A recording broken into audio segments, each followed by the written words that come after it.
Welcome to the Deep Dive. Today we're digging into a concept from some material one of you shared with us. It looks like notes, maybe an article called Talking About Jesus, Dying to Self, Living to Christ. Right. So our mission really is to unpack what this source says about dying to self and crucially why it claims this is the path to living to Christ. Yeah, and it jumps right out, doesn't it? How different that sounds from, the usual messages. Totally. All the find yourself, chase your dreams stuff. This feels, Yeah. well, opposite. It does. The source really puts this idea, this dying to self, right at the center of discipleship. It's framed not just as giving things up, but as a necessary surrender. Deny yourself, take up the cross daily.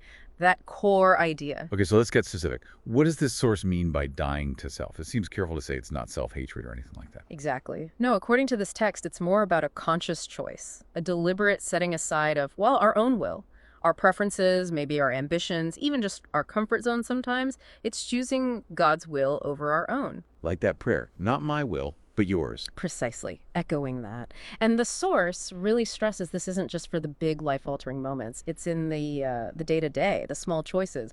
Are we going to lean into Christ's way even when it's inconvenient or costs us something? And it's not a one-and-done thing either, is it?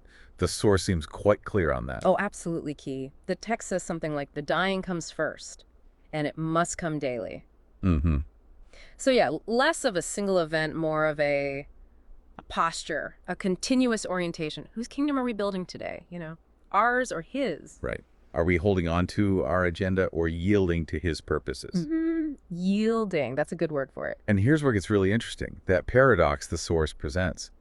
It argues that in this dying, this surrender, we actually find true life in Christ. How does it explain that? It seems counterintuitive. It does. The source presents it as a kind of spiritual principle. Like when we're full of ourselves, pride, control, selfish goals, there's just no room. No room for God's spirit, his life. But by emptying ourselves through this dying process, we actually make space. Space for something better. Exactly. Space for something far better. The material talks about the results. Receiving his spirit, growing in humility, moving towards holiness, and experiencing a kind of deep, enduring happiness that, well, doesn't depend on what's happening around us.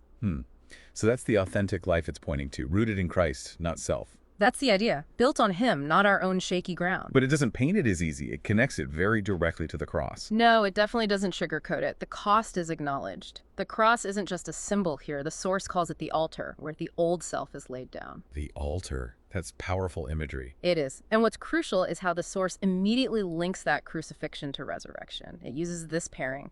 There is no resurrection without crucifixion. There is no crown without the cross. So the cross is the path through death to life. Yes. The necessary path to new life in Christ. Not an end, but a passage. And Jesus himself is presented as the ultimate example of this. Precisely. The text really holds up Jesus' own journey, his path to the cross, as showing us how to live this out. His humility, his obedience, even to death, that led to his exaltation. Right. And the promise in the source is that if we walk that same path of surrender, we get to share in his glory, not, worldly fame, but that deep joy of being united with him.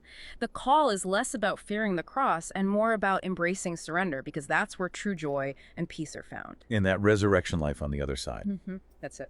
Okay, so wrapping up our deep dive on this source material, the core idea seems to be this. Dying to self is presented as a daily conscious choice, surrendering our will for God's.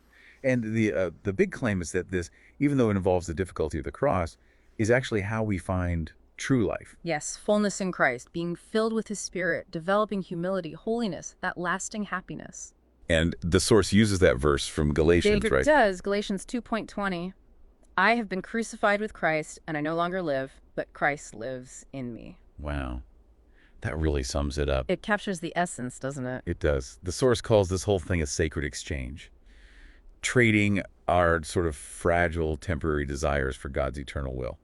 So maybe a final thought for you listening. What might embracing that sacred exchange, as the source calls it, look like for you, day by day, in the small things? Something to think about.